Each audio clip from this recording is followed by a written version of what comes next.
ദൈവത്തിന് മഹത്വം. നമ്മുടെ പ്രതിദിന ആഹാരം നവംബർ 24. പ്രതീക്ഷകളും ആഗ്രഹങ്ങളും. ആശാവിളംബനം ഹൃദയത്തെ ക്ഷീണിപ്പിക്കുന്നു, ഇച്ഛാനിവർത്തിയോ ജീവവൃക്ഷം തന്നെ. സദൃശ്യവാക്യങ്ങളുടെ പുസ്തകം 13-ാം അധ്യായം 12-ാം വാക്യം. ഞാൻ ഇംഗ്ലണ്ടിലേക്ക് താമസം മാറിയപ്പോൾ താങ്ക്സ് ഗിവിംഗ് എന്ന അമേരിക്കൻ അവധി നവംബറിലെ മറ്റൊരു വ്യാഴാഴ്ച മാത്രമായി മാറി. അത് കഴിഞ്ഞുള്ള വാരാന്ത്യത്തിൽ ഞാൻ ഒരു വിരുന്ന് ഒരുക്കിയെങ്കിലും ആ ദിവസം എൻ്റെ കുടുംബത്തോടും സുഹൃത്തുക്കളോടും ഒപ്പമായിരിക്കാൻ ഞാൻ ആഗ്രഹിച്ചു. എന്നിട്ടും എൻ്റെ ആഗ്രഹങ്ങൾ എനിക്ക് മാത്രമുള്ളതല്ലെന്ന് ഞാൻ മനസ്സിലാക്കി. വിശേഷാവസരങ്ങളിലും അവധി ദിവസങ്ങളിലും പ്രിയപ്പെട്ടവരോടൊപ്പമായിരിക്കാൻ നമ്മളെല്ലാവരും കൊതിക്കുന്നു. നമ്മൾ ആഘോഷിക്കുമ്പോൾ പോലും കൂടെയില്ലാത്ത ആരുടെയെങ്കിലും അസാന്നിധ്യം നമുക്ക് അനുഭവപ്പെട്ടേക്കാം. അല്ലെങ്കിൽ നമ്മുടെ ചിതറിപ്പോയ കുടുംബത്തിന് സമാധാനമുണ്ടാകാൻ നാം പ്രാർത്ഥിച്ചേക്കാം.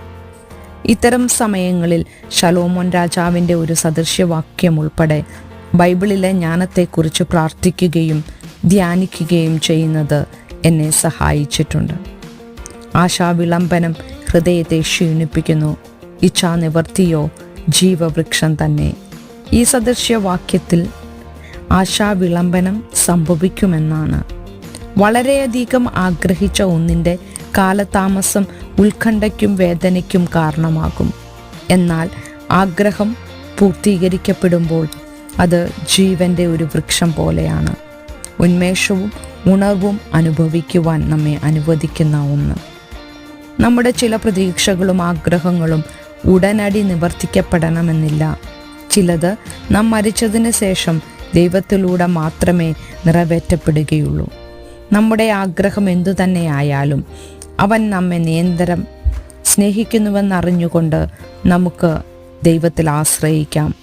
കൂടാതെ ഒരു ദിവസം നാം അവനോടൊപ്പം വിരുന്ന് കഴിക്കുകയും ദൈവത്തിന് നന്ദി പറയുകയും ചെയ്യുന്ന വേളയിൽ നമുക്ക് നമ്മുടെ പ്രിയപ്പെട്ടവരുമായി വീണ്ടും ഒന്നിക്കാം. ചിന്തിക്കുക, പൂർത്തീകരിക്കാത്ത ആഗ്രഹം നിമിത്തം നിങ്ങൾക്ക് എപ്പോഴാണ് അസ്വസ്ഥത തോന്നിയിട്ടുള്ളത്? നിങ്ങളുടെ ആവശ്യ സമയത്ത് ദൈവം നിങ്ങളെ എങ്ങനെയാണ് നിങ്ങളുടെ ആവശ്യങ്ങൾ നിവർത്തിച്ചത്? ദൈവത്തിന് മഹത്വം.